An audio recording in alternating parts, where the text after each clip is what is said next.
observado, sí, para tenerlo en cuenta siempre, para ir retroalimentando todo lo que vamos aprendiendo. Entonces, el tema que el día de ayer habíamos iniciado justamente va a ser el de la historia universal. Hemos mencionado algunos detalles importantes, el caso de la edad antigua, media, moderna, contemporánea. Son las 4 épocas en las cuales se ha ido desarrollando justamente la historia universal. Otro detalle importantísimo sobre el caso, hemos mencionado el inicio de la edad antigua en el año 5000 antes de Cristo. Hemos detallado también el caso de el inicio en esa fecha por este acontecimiento específico, el paso de el paso de el salvajismo hacia lo que va a ser la civilización. Hemos definido también la civilización como un nivel de vida alto, la aparición de la escritura como primer punto específico y posteriormente el inicio de muchas civilizaciones, específicamente por el detalle de la escritura. Hemos ido mencionando entonces el caso, por ejemplo, de lo que va a ser Mesopotamia. En el caso de Mesopotamia les voy haciendo un poquito de recuerdo mientras vamos viendo las imágenes. Hemos dicho que se ha desarrollado en lo que fue el Medio Oriente, bueno, lo que es el Medio Oriente específicamente, en esa área que hemos especificado, que hoy es Irak. Se ha ido desarrollando como pueblos los sumerios, los acadios, posteriormente los asirios, los persas. Un detalle importante hemos dicho es Babilonia como ciudad importante porque en algún momento de la historia se vuelve un imperio Babilonia, va a ser uno de los más importantes imperios de Oriente Medio y su desaparición tiene que ver justamente con el imperio persa. Entonces, una vez que se desarrolla este detalle, posteriormente va a venir a estar en su lugar, por decir así, lo que va a ser Grecia posteriormente. Como el día de ayer habíamos visto, entonces, para tener una idea más clara, primeramente el imperio babilónico, posteriormente el imperio persa, y el imperio persa se va a enfrentar al imperio griego, y el griego justamente hemos observado el día de ayer, a la cabeza de Alejandro Magno, es que va a derrotar el imperio persa y se va a volver el imperio griego gigantesco, como hemos visto en la extensión de territorios. Y también hemos mencionado los avances culturales de cada una de estas civilizaciones. En el caso de China, por ejemplo, una de las más importantes hemos mencionado, la Gran Muralla China. Tenemos el caso de la longitud, la altura, la anchura y también cada una de estas piezas que estamos observando como las torres de vigilancia miden, hemos dicho también, 12 metros de alto. Entonces están distribuidas a lo largo de toda la muralla china. Otro detalle que hemos observado ha sido el caso de Egipto, que hemos dicho ha sido una de las civilizaciones también antiguas, 3000 antes de Cristo, y ha desarrollado justamente ese tipo de cosas interesantes en el caso de arquitectura, las pirámides de Gizeh. Entonces se ha ido mencionando piezas importantísimas como la muralla, pero también la pirámide, y entre las pirámides de Gizeh justamente las pirámides de Keops, Kefren y Miserin. 3 pirámides importantísimas, el desarrollo de los templos también de Karnak y de Luxor, y luego también hemos mencionado algunos detalles importantes acerca de lo que va a ser el Imperio Nuevo. También hemos mencionado su avance cultural en cuanto a la escritura. Todas las civilizaciones tienen escritura. Entonces, se han desarrollado las escrituras tanto de Mesopotamia, de China, de Egipto, y como habíamos mencionado también, esta civilización del Valle del Indo ha ido desarrollando también su propia escritura. Sus hallazgos arqueológicos se han dado en esa área que hemos mencionado, Pakistán, y ahí estamos observando justamente la escritura de el Valle del Indo, que en algún caso hemos dicho no tiene posibilidad de descifrarse. Al mismo tiempo, que ya hemos mencionado un poco, Grecia también es otra de las civilizaciones importantes en las cuales se ha desarrollado muchos conocimientos, como los Juegos Olímpicos, la historia, las matemáticas, el teatro, la literatura, y uno de los casos importantes acerca de este va a ser el caso de la democracia y lo que ya habíamos mencionado, pieza principal de todas las culturas, en el caso de Grecia, el alfabeto. Ahora sí, compañeros, vámonos al tema que el día de hoy nos toca, ¿no ve? Para terminar todo lo que va a ser la civilización o el juego de las civilizaciones en la antigüedad, Roma, la civilización de Roma. Anótense los que están tomando apuntes, ahí está, 753 a.C., los que están grabando también el videito, y ahí está, tranquilamente pueden escuchar nuevamente después de la grabación, seguramente hay muchos, y los que sacan imágenes, ahí está. Un detalle principal acerca de Roma, hay que establecer de dónde se origina la civilización. De esta cultura que están observando ahí en medio, más o menos, los etruscos.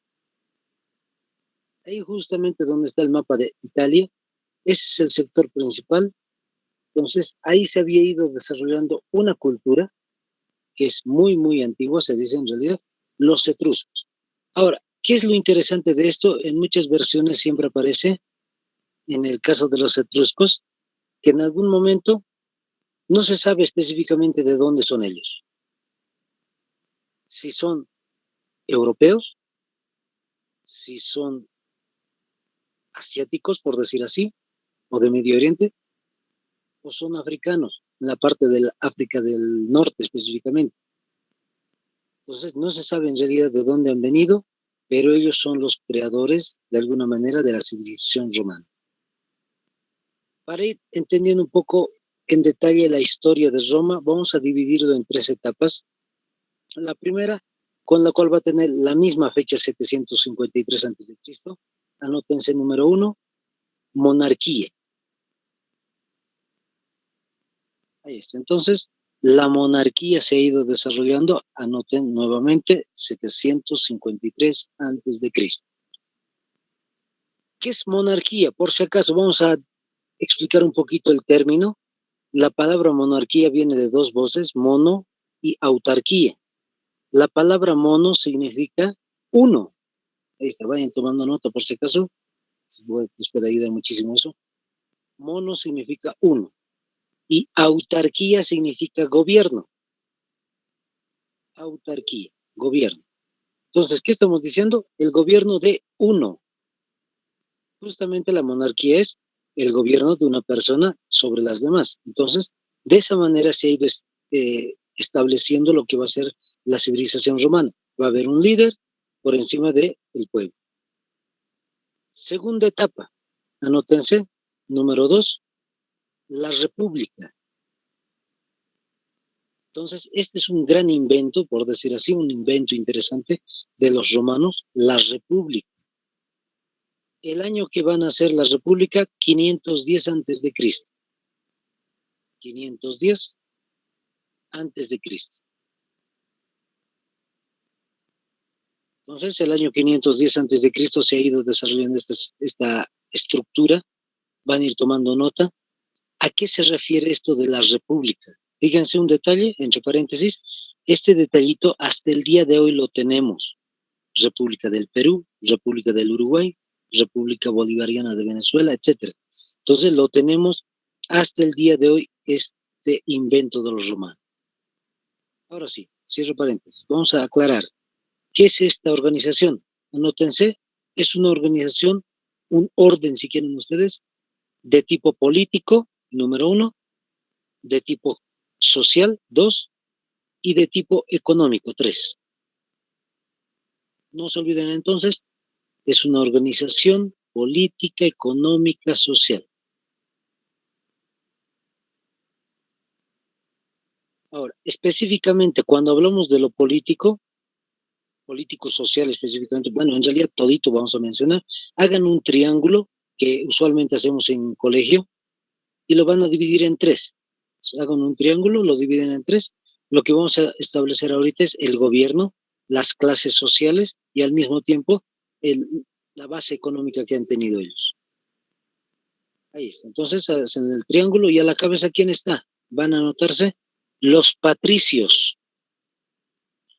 Ese es el nombrecito que tienen entonces los gobernantes de Roma en la República, los patricios.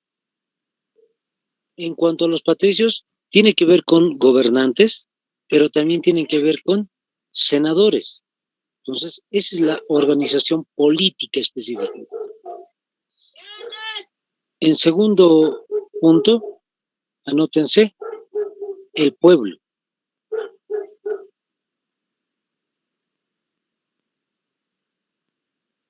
Más conocido también como la plebe. En realidad, esta palabrita significa pueblo en realidad.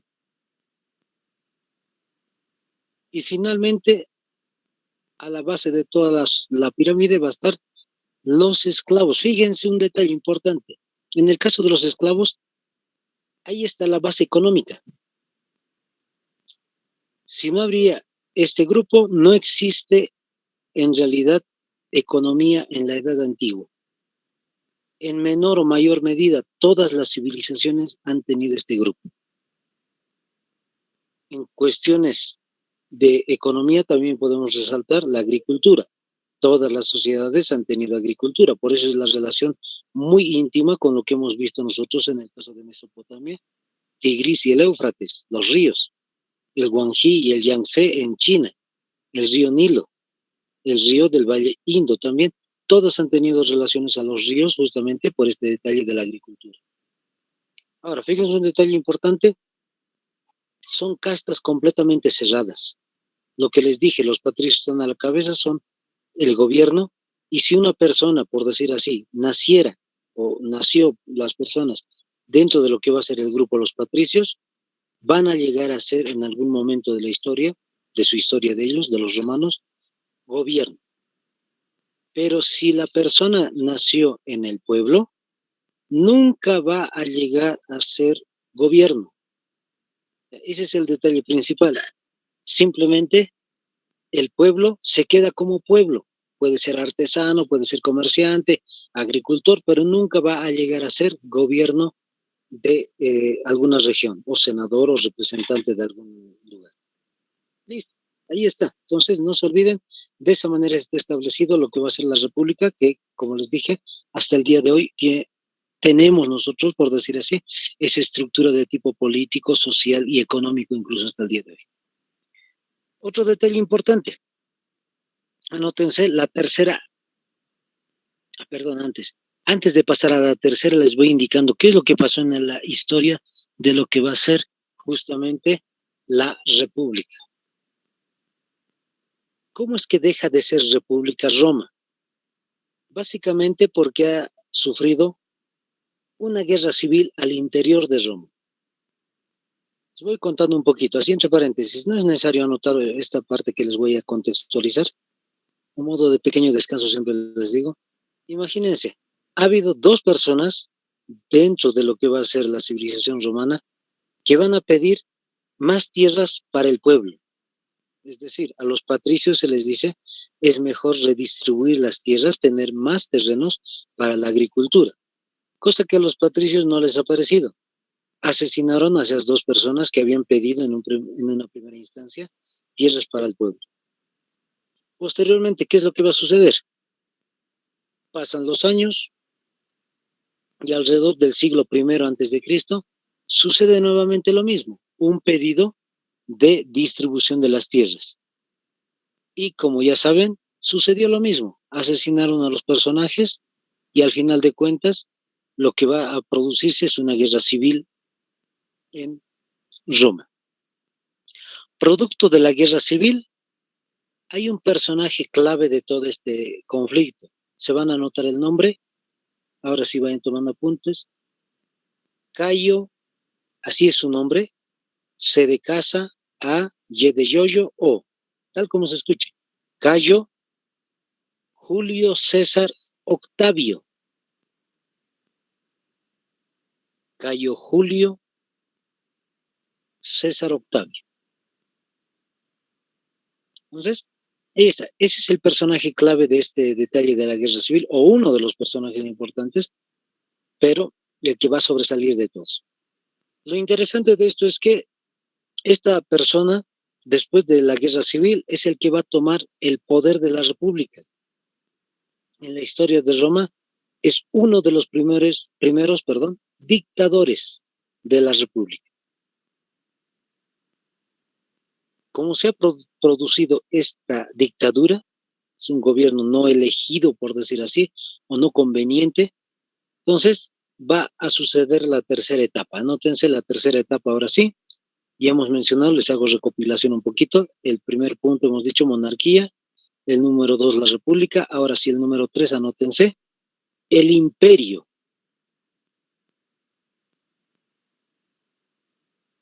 El imperio.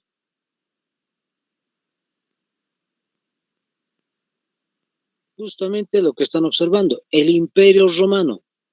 Nace el imperio romano, anótense, en cuanto a siglos, en cuanto a números romanos justamente, van a anotarse, primer siglo antes de Cristo. Ojo, antes de Cristo, primer siglo antes de Cristo. Ha nacido lo que va a ser el imperio romano, iniciando, básicamente fue Roma, la ciudad. Se expandió un poco en Italia y luego se expandió venciendo los romanos a Cartago ya hace muchos siglos antes, y posteriormente van a ir tomando las zonas de África del Norte y posteriormente todo lo que están observando de Europa Central, España, Portugal, Grecia, van a llegar a Grecia, a la sociedad griega que hemos mencionado hace momentos atrás, van a llegar a Egipto, van a tomar Egipto, van a llegar a Medio Oriente, en Israel, van a tomar también Persia, lo que era Mesopotamia en la antigüedad.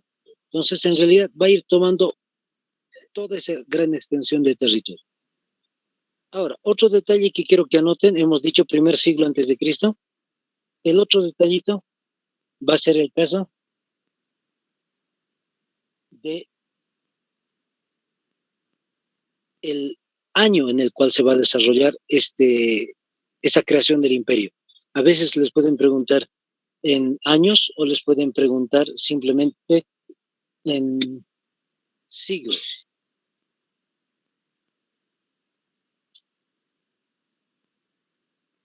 Listo, entonces anótense 27 antes de Cristo.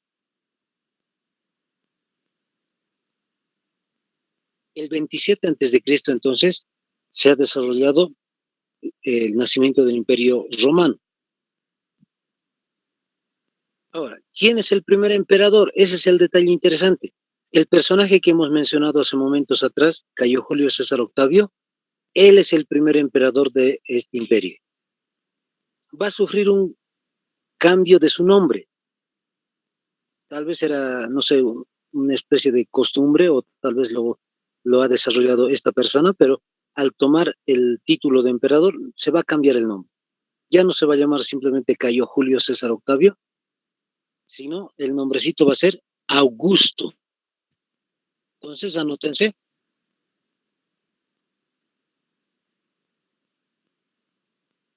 Augusto.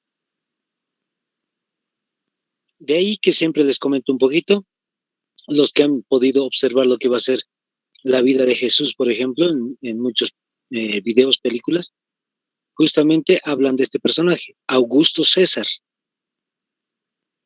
Entonces, de ahí viene justamente el nombrecito, Augusto César. Ese es el primer emperador, no se vayan a olvidar. Este Cayo Julio César es el que se va a relacionar muy fuertemente con Egipto, y hemos mencionado, la última faraón va a ser Cleopatra VII, justamente, en el área de Egipto. Otro detalle importante, vamos a detallar ahora sí, los inventos que ha tenido, las actividades, las producciones intelectuales, artísticas que ha tenido justamente Roma. Uno de los primeros, antes de anotar este punto, anótense la construcción de caminos.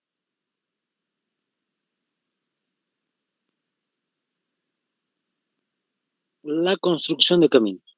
En el caso de la construcción de caminos, todo tiene relación a lo que va a ser Roma.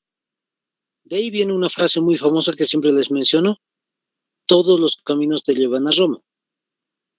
Es decir, todas las calzadas han sido establecidas en Roma o en lo que es Italia en la actualidad, relacionadas a esta ciudad. Otro detalle importante va a ser el caso de los acueductos, la creación de los acueductos. Para que me entiendan más facilito, pero por si acaso no se olviden, acueductos son canales de agua, es decir, embovedado, por decir así, de ríos, que van a llegar directamente hasta las casas de los senadores, hasta la casa de los gobernantes. Entonces, han canalizado en realidad el agua para que lleguen justamente hasta las casas y no tengan la necesidad de llegar hasta los ríos. Listo. Ahora sí, otro invento también, la escritura latina. Como cualquier sociedad antigua, han tenido escritura.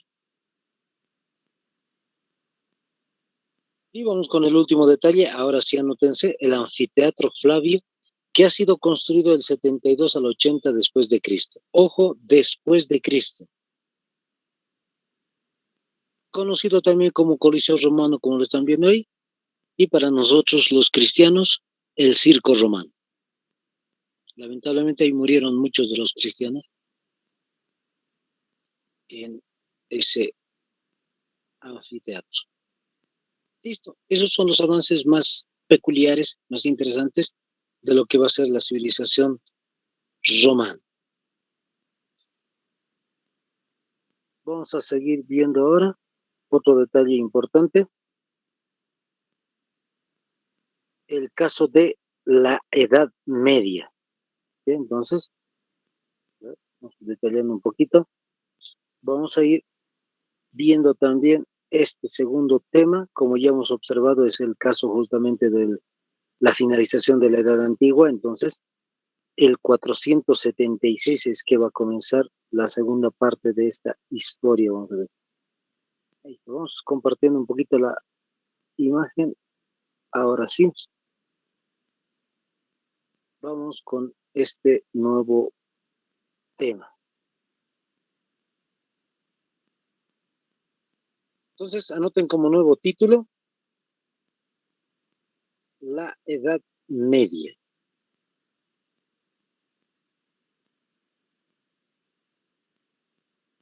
No olviden lo último que hemos visto el día de hoy, Roma. No se olviden, vayan respondiendo en su mente a ver si se acuerdan, sin ver el cuaderno, en qué siglo se estableció el Imperio Romano, en qué año nació el Imperio Romano. Entonces, vamos a ir estableciendo este detalle de la Edad Media. Anótense los años de inicio y de finalización de la Edad Media. 476 después de Cristo se desarrolla lo que se llama la caída del Imperio Romano de Occidente. Ojo, fíjense cómo se llama, Imperio Romano de Occidente. Acabamos de ver ahorita el nacimiento del Imperio Romano. Ahora dice, hay un Imperio Romano de Occidente. Y en el año 1453 después de Cristo dice, caída del Imperio Romano de Oriente. Entonces, algo sucedió ahí. Se ha dividido el imperio. Eso es lo que vamos a estudiar un poquito ahorita en el caso de los antecedentes. ¿Ya? Entonces, no tomen en cuenta ese detalle. Los que están haciendo capturitas, los que están apuntando, no se olviden. La relación de los años tiene que ver con las caídas de la parte occidental oriental del Imperio Romano. Vamos con un primer antecedente. Subtítulo antecedente, los nombres que ha tenido a lo largo de la historia la Edad Media. En algún momento se le ha conocido como medievo, en algunas versiones medioevo, en otras época o edad oscura, o finalmente, como está ahí al final, oscurantismo medieval. Al final de cuentas son una especie, vamos a jugar así, una especie de sinónimos para la misma época. Listo. Entonces, no se olviden para nada, tiene esos distintos tipos de nombres para la Edad Media. Ahora sí, vamos con un segundo antecedente. Ese es el primer antecedente en el caso de los nombres. El segundo antecedente tiene que ver directamente con el Imperio Romano. Fíjense esa imagen interesante de lo que va a ser justamente la extensión del Imperio Romano en Europa, en África, en Medio Oriente. Ahí dice división del imperio. ¿Cuándo sucedió la división del imperio? Ahí está, anótense, el año 395 después de Cristo. Pueden anotar la fecha específica, ahí dice 17 de enero del año 395, pero lo que he ido revisando en algunas reseñas, casi siempre mencionan el año, casi no hacen referencia directamente a la fecha. Entonces ahí para ustedes es un poquito más sencillo, para no estar recordando la fecha, el mes y el año, directamente pueden ir recordando 395 después de Cristo, la caída del Imperio Romano. El personaje que están viendo ahí en grande era el emperador en ese año 395. Se llamaba Teodosio. Teodosio es el que divide el Imperio Romano en dos. Siempre les indico, ¿por qué lo divide en dos? Básicamente porque ha tenido dos hijos que están observando ahí, Honorio y el otro es Arcadio, y a sus dos hijos le va a regalar una parte de lo que va a ser el imperio. Entonces, no se olviden para nada. A Honorio le regala el imperio romano de Occidente. A Arcadio, se sobreentiende, le va a regalar el imperio romano de Oriente. No sé si me equivoqué al decirles, otra vez les digo, Honorio le va a regalar el Occidente, imperio romano de Occidente. Al personaje Arcadio le regala el imperio romano de Oriente.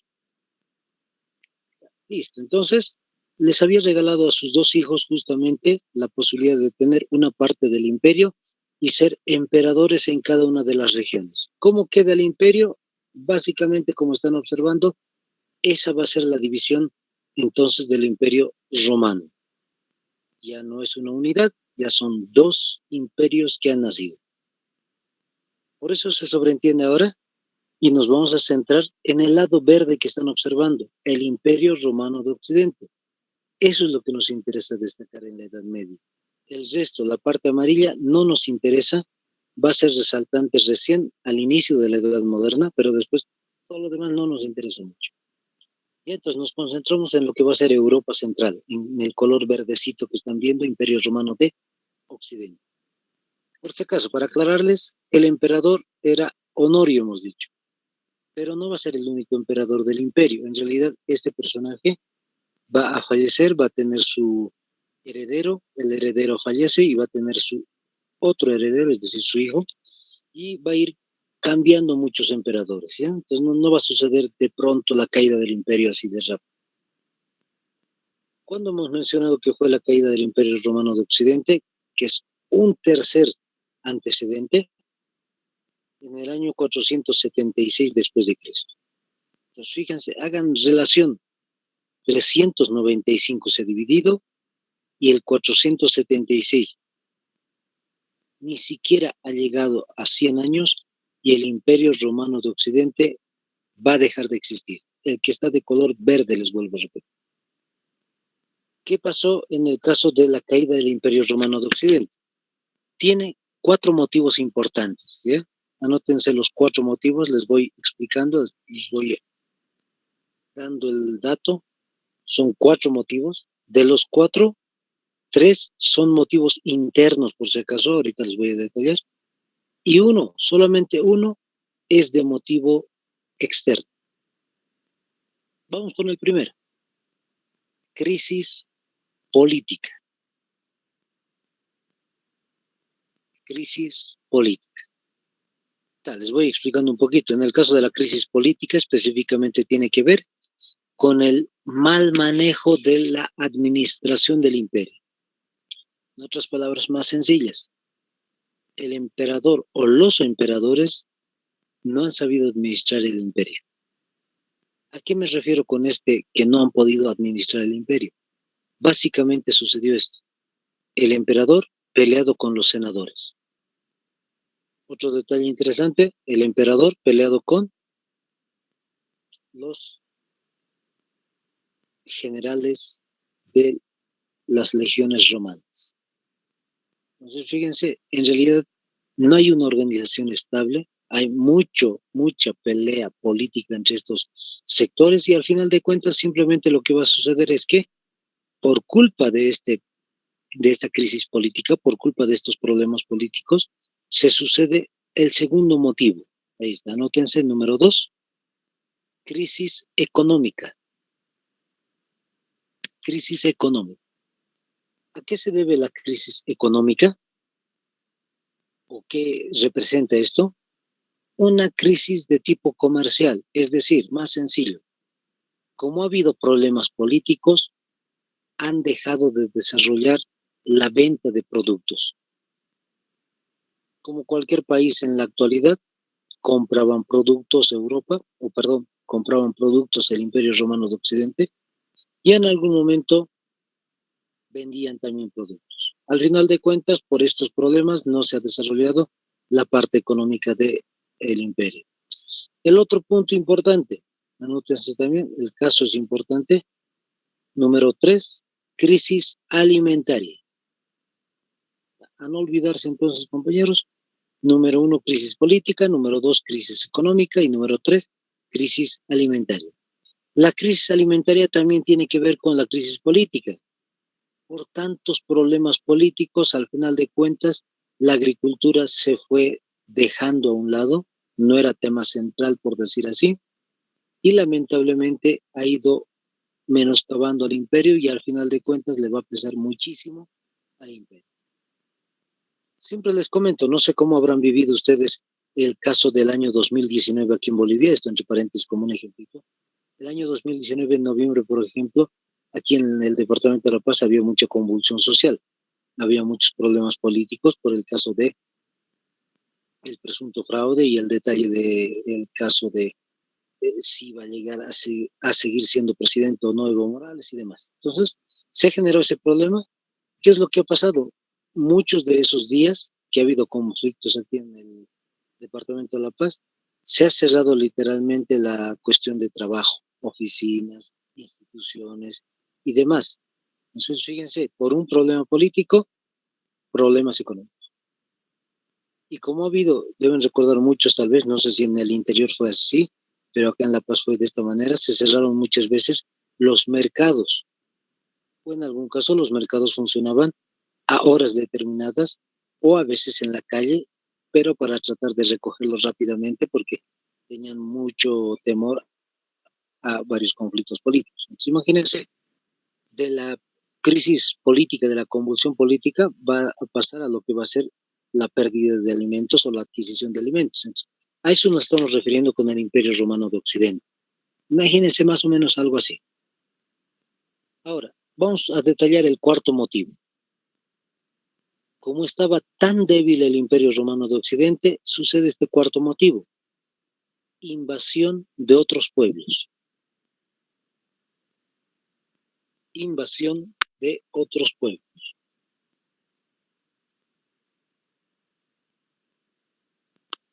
Se ha desarrollado la invasión de otros pueblos, específicamente un pueblo, vamos a citar solamente uno, que es muy conocido, los germanos,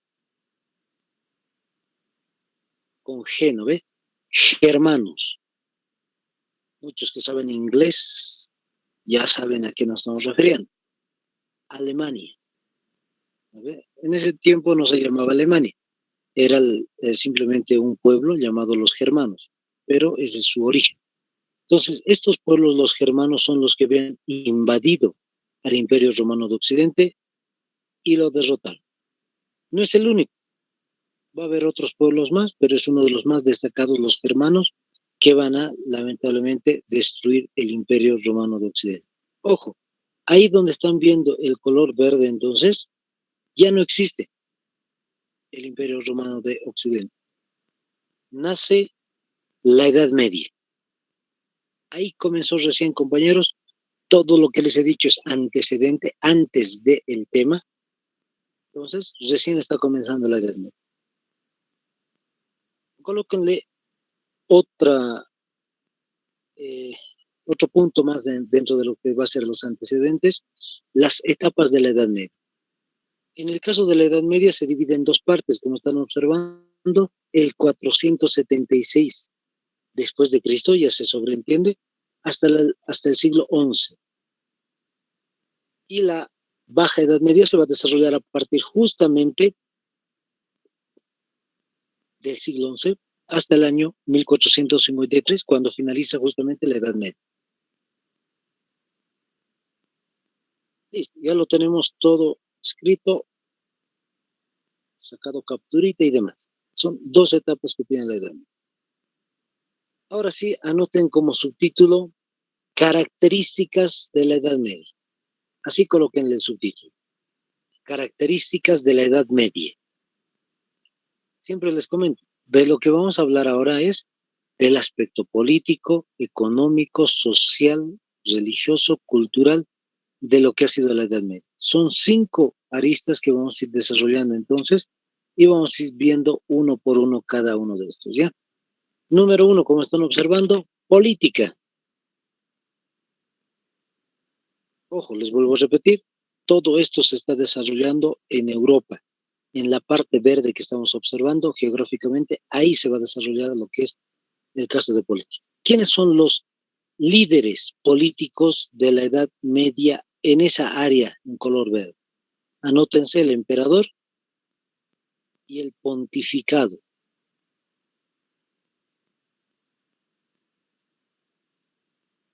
Ahora, en cuanto al emperador, ¿qué es lo que estamos observando nosotros? Ojo, no sé si les llamó la atención a todos. Emperador. Hemos dicho hace momentos atrás que cayó el Imperio Romano de Occidente. No tendría que haber un emperador. Pero sí, va a ser una pequeña historia o una historia interesante en realidad. Es muy extensa, pero me refiero a que lo vamos a resumir de esta manera. Saquenle una capturita. Los que están postulando a la policía boliviana y a las Fuerzas Armadas, sáquenle la capturita, van a estudiar, repasar un poquito el detalle, específicamente en el área policial, en algún textito que se estaba dando para los exámenes, había revisado y había observado que se habla de la Edad Media y se habla de este tema, el Imperio Carolingio. ¿Sí? No se olviden tomarlo en cuenta. Siempre les digo esto entre paréntesis, en algún momento me parecía que este tema del Imperio Carolingio no era importante, pero después de ver esos libritos que son base para los exámenes de la Anapol y demás, entonces hay que no más explicar. Bien rapidito les explico lo que está en la imagen. A la cabeza había un personaje llamado Clodoveo, fíjense el año, 481 dice. El Imperio Romano de Oriente, perdón, el Imperio Romano de Occidente dejó de existir en 476. Entonces, unos añitos después, Clodoveo va a unificar, como dice ahí, a los francos. ¿Quiénes son los francos en la actualidad? Francia. Entonces, los pueblos que estaban en esa región eran llamados francos. Este Clodoveo ha sido tan capísimo, vamos a decir así, que ha ido tomando el gobierno de todos esos pueblos y nació el reino franco. ¿Quién va a ser el rey? Pues él mismo, Clodoveo. Como dice ahí, lamentablemente ha sucedido peleas internas dentro de lo que va a ser la herencia por Clodoveo, porque Clodoveo fallece el 511, y a partir de ese momento es que simplemente sus hijos y después los nietos y los bisnietos van a ir peleando constantemente por la toma del poder. No va a existir un nuevo rey, ojo, solamente se están peleando. Mientras se están peleando los sucesores por quién va a ser el rey, invitan a Carlos Martel a ser una especie, como dice ahí, de primer ministro. Carlos Martel, ¿quién es en realidad? El mayordomo del palacio. Entonces, este personaje le habían dado la posibilidad de administrar el reino. Ojo, solamente es administrador del reino, no es el nuevo rey. Pasan los años, como están viendo, del 714 al 741, y lamentablemente fallece Carlos Martel y le entrega la administración a su hijo. Su hijo se llama Pipino el Breve. Para que me entiendan, son de ascendencia italiana más o menos. en Italia ese nombre es bien normal, Pipino. Entonces, fíjense, ¿qué es lo que pasa con este personaje? Tiene muy buenas relaciones amistosas, diplomáticas con el Papa, y el Papa, que es el otro poder de Europa, hemos dicho hace ratito, el 751 lo vuelve rey de los francos. Es decir, el Papa coincide justamente en dejar a los sucesores de Clodoveo sin reino y le entrega a Pipino el Breve el reinado. Por eso pueden ver al costadito, a la izquierda, ahí cerca de lo que va a ser el escudito del instituto, dice dinastía merovingia. Desde Clodoveo hasta Pipino el Breve, eso es la dinastía merovingia. Por decir así, entre comillas, el apellido de noble de Clodoveo. Su familia era la heredera, pero habían otros que trabajaban por ellos. A partir de Pipino el Breve, van a ser una nueva dinastía, la carolingia. Fallece Pipino el Breve y le entregó el poder a su hijo, Carlos. Este es un personaje clave, Carlomagno, muy conocido en la historia de Europa. Él ha expandido más allá de las fronteras de lo que era el reino franco. Les decía, si antes simplemente Pipino el Breve había tomado la posibilidad de tomar la región de Francia, pues ahora con Carlomagno va a tomar Alemania, va a tomar Italia y muchas zonas. Fallece y Ludovico Pío va a ser el nuevo portador del poder. Un detalle antes, me olvidaba, en el caso de Carlos, fíjense, el año 800 se volvió emperador. Entonces, Ludovico Pío, al tomar el poder de su padre, está siguiendo el mismo detalle. Es emperador. ¿De qué imperio está la cabeza? ¿Sabe? El título lo dice, Imperio Carolingio. Este personaje, Ludovico Pío, fallece también en su debido tiempo y va a tener 4 hijos. Igualito le sucedió a Clodoveo, tenía 4 hijos y se pelearon. Ludovico Pío va a tener 4 hijos y se van a pelear igualito por el caso del imperio. De los 4 fallece uno. No es necesario mencionar los nombres, pero falleció uno.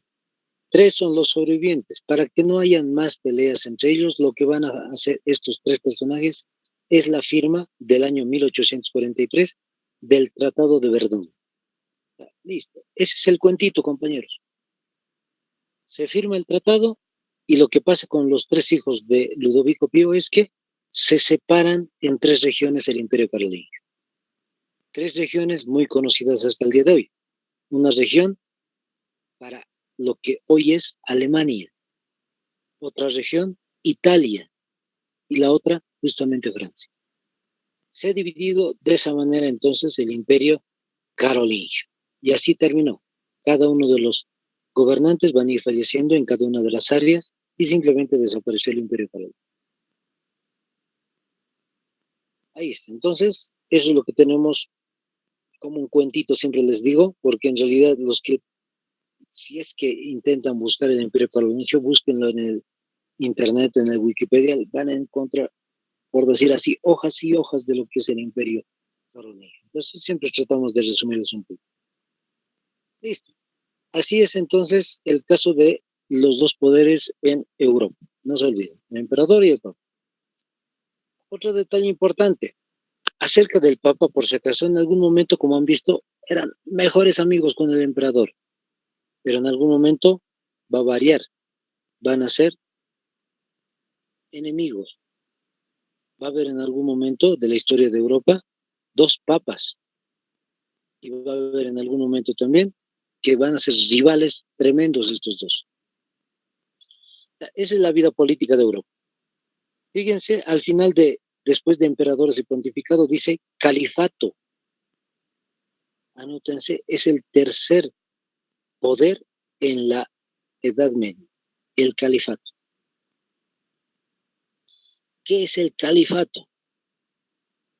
Tiene que ver con estos personajes. Entonces, saquen una capturita para no estar anotando todo completo, pero ahí está. El califato tiene que ver con los árabes. El califato en realidad es un gobierno árabe. Para resumirles un poco, fíjense el año 711. Los árabes pasaron el estrecho de Gibraltar. ¿Dónde queda el estrecho de Gibraltar, por si acaso? Ahí donde están observando, en la parte de donde dice los francos, los eslavos, ¿no? En esa parte, ahí dice Zaragoza en color casi naranja o rosado. Zaragoza, Córdoba, Granada. Fíjense, ahí está Europa casi a punto de chocarse con África. Ahí donde dice Fez, Orbán, Marruecos, etcétera. En ese sectorcito está a punto de chocarse. Y eso se llama el estrecho de Gibraltar. La palabra lo indica todo. Estrecho. Es muy delgado. Estrecho de Gibraltar. Entonces, ¿qué es lo que va a suceder ahí? Simplemente van a pasar los árabes desde el sector de África del Norte a Europa y van a tomar España. Todo eso que están observando en la pantalla en color naranja oscuro, claro y más clarito, todo eso llegó a ser el Imperio Árabe. Habían nacido ahí en donde dice Arabia Saudita, lo que hoy es actualmente Arabia Saudita. Habían tomado Jerusalén, habían tomado Damasco, habían tomado Persia en la antigüedad, hemos visto. Egipto también va a tomar, se va a tomar. Y luego posiblemente van a ir tratando de tomar todo el territorio de Europa. Pero fíjense, tomaron España. Eso es lo interesante. ¿Qué es lo que ha sucedido? Han dominado literalmente a los españoles. Para que me entiendan, siempre les aclaro con esta palabrita. Han conquistado a los españoles. Los han colonizado. Entonces, ¿a qué me refiero? Lo que los españoles nos han hecho a nosotros, los árabes ya se los habían hecho a ellos. A nosotros los españoles nos han dominado 5 siglos. 5. En el caso de los árabes, ¿cuánto tiempo los habían tenido preso a los españoles? 8 siglos de dominación. Entonces, al pasar a España, tomaron territorio de España. Ahora, ¿cuándo deja de ser un imperio? Perdón, ya que lo tenía ahí la imagen, vamos a ir viendo acá nuevamente. El caso está en el año 1492. Entonces, los que me están siguiendo con apuntes, anótense 1492, la reconquista española. Entonces, en el año 1492, en realidad, en todo el periodo, van a ir constantemente los españoles combatiendo a los árabes hasta que finalmente toman un último reducto, una última ciudad que va a ser el Reino de Granada. ¿Ya? Los españoles recuperan todo su territorio en siglos y siglos y el último lugarcito se llama el Reino de Granada. Lo toman los españoles y reconquistaron España para ellos. Los árabes son o tienen que irse simplemente a su territorio. Ahí está. Entonces, de esa manera es que se ha establecido este detalle importante. Los que deseen pueden anotarse ahí entre paréntesis. Ese mismo año 1492, fecha específica les voy a dar. 12 de octubre.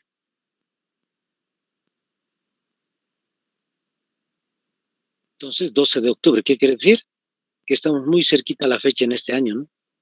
Estamos 6, 7, 8, 9, 10, 11, 12. Fíjense, el 12 de octubre de 1492, descubrimiento de América. Coincidencia, fíjense, se desarrolla la reconquista española y justamente en 1492 también se descubrió América. Se liberan los españoles y de inmediato se vuelven conquistadores.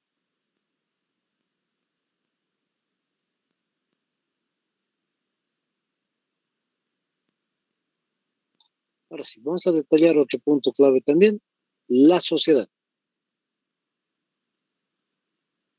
Siempre les digo, hagan un triángulo habitual y lo van a simplemente dividir en tres, ¿ya? La imagen no nos ayuda mucho, pero vamos a detallarlo. ¿Qué tiene que ver ahí la Organización Social de Europa? ¿Desde cuándo ingresa o se desarrolla una organización social? Año 800 después de Cristo. A partir de ese momento, año 800, justito en el año 800 después de Cristo, Carlomagno era todavía emperador, va a ser el que se divida Europa en tres regiones o clases sociales. Uno, la nobleza. Ahí al interior de la nobleza está el rey, están los condes, los príncipes, los archiduques, duques, marqueses, etc. En segundo lugar, el clero, como están observando ahí, el clero, o llamado también de esta otra manera, eclesiástico, el clero o eclesiástico. Ya se sobreentiende, fíjense, la Iglesia Católica. Y en último, como ya pueden observar, el pueblo. Esa es la división social entonces de Europa. En la antigüedad todos querían ser ciudadanos romanos, todos peleaban por ser ciudadanos romanos. En el caso de la Edad Media, simplemente se establecen estados. Ese es el nombrecito que tiene a cada uno de ellos, por si acaso. En ese tiempo no se les decía clase alta, clase media, o tampoco les decían clase de la nobleza, clase del clero, no. Su nombrecito era estado. No está haciendo referencia a ningún país, ¿no ve? Por si acaso, cuando dice estado es la manera, la condición, el estado de la nobleza, el estado del clero y el estado del pueblo. De esa manera era su distribución. Vamos con un tercer detallito, el caso de la economía. ¿Cuál es el nombre de la economía de la Edad Media? El feudalismo. Anótense, el feudalismo. O llamado también feudal. Feudalismo o feudal.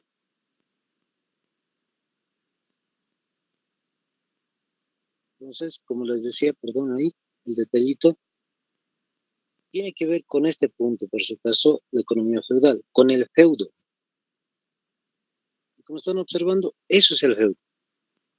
Tiene diferentes distribuciones en el terreno, la vivienda del señor feudal, las tierras para trabajar, otra parte también una aldea, otra parte también va a ser el bosque. Entonces, el feudalismo tiene que ver en realidad con la producción de alimentos, pero por parte del pueblo. El señor feudal simplemente es el dueño de las tierras y es el pueblo quien va a desarrollar la economía.